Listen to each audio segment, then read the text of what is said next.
Well, hello everyone. My name is Spindler, and I'm currently studying for a master's degree in electrical engineering and information technology at the University of Applied Sciences Leipzig.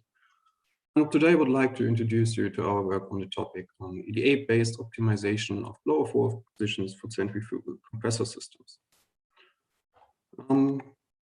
First, what is a compressor system and where are they used? Compressor systems have a wide range of applications, for example, as turbochargers in cars or in refrigerators. In the process industry, they're an essential part to provide continuous gas flows and to increase pressure. They're widely used in the chemical and petrochemical industries, in metallurgy, and are also often used in industry plants to generate compressed air for auxiliary pneumatics. Here on the right side, we see an example of a compressor where the compressor is placed in the middle, equipped with a lot of pipes and some measuring instruments here in the loop. Besides the compressor system has a lot of other parts like turbines, valves, pipes, rattles, coolers. So what was the problem we investigated in the study? So then we first introduced the system we analyzed. This was a 4-stage air compressor system, which is driven by a 12,000 kilowatts steam turbine. The system draws air from the atmosphere and provides compressed air at the end at over 13 bar and has a throughput of 16 tons per hour. And the problem that occurred here was a reversal of the shaft rotation direction during an emergency shutdown, which was triggered by a malfunction in the enabled system.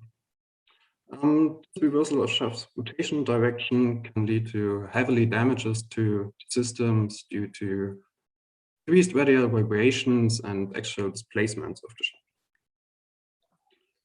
The problem occurred because the existing blow-off valve at the end of the system, you can see it here on after the 4th compressor stage, was designed too small, and the air in the system can't escape fast enough.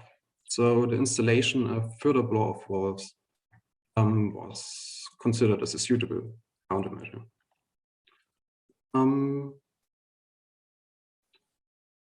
When we try to solve the problem, we first designed a digital twin of the system, which allows us to easily place additional valves into the system. And the question we would like to answer is, where should additional valves be installed and how must they be parameterized? Additional valve positions in the systems, you can see it here on the right, they are green marked, and they are always up and downstream of the compressor stage. So what is a control valve or valve in general? The main task of a valve is to control the fluid flow in a compressor plant. This is simply done by opening and closing the valve plug, as you can see here on the right side. And there are some typical design parameters for such valves, like the KVS value, which describes the maximum possible flow capacity a valve could handle, the opening speed, which describes how fast the valve can perform the opening process of the valve plug, and the characteristics describes the relationship between valve opening and actual flow capacity. And these 3 design parameters, in addition to the position, were our optimization parameters. So we tried to solve this problem with an estimation of distribution algorithm, and I will go through a simplified procedure of this algorithm. In the first step, we provided a probabilistic model, which allows us to sample solution candidates from it. And after that, we could parameterize the digital twin according to the values of an individual and perform a simulation. And simulation is needed to calculate the fitness function value for each individual. After that, the probabilistic model is updated based on the best individual, which means the individual with the lowest fitness function value of this generation. To make this a little bit clearer, I prepared this little table where you can see the different optimization parameters on the left side, so the position and the design parameters of the valve. And in the next column, we see the example of the probabilistic model P. And the probabilistic model is simply a set of probabilities where each of the probabilities describe the state of the bit in the individual if it's either 0 or 1. Yeah, here we see one possible sampled individual from this model and according real values. This example of the model is basically probabilistic model for one valve. When we want to introduce two valves into the system, we can simply double this model and only have to make sure that valves aren't at the same position. But also, these probabilities couldn't only be set to 0.5.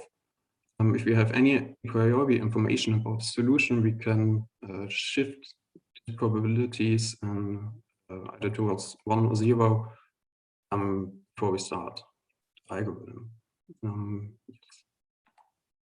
I talked about the fitness function value, so we take a close look at how we calculate it. The fitness function is a combination of different terms. In the first one, we calculated the distance from the simulated speed curve and the set speed curve we defined previously. This set speed curve doesn't have the reversal of shaft direction rotation behavior. So in addition, we use two penalty terms to make sure that possible solutions where an undesired behavior in the system occurred aren't used to update this probabilistic model. So we run this algorithm several times with different configurations. And for some settings, they're all the same for each one, as you can see here on the left side.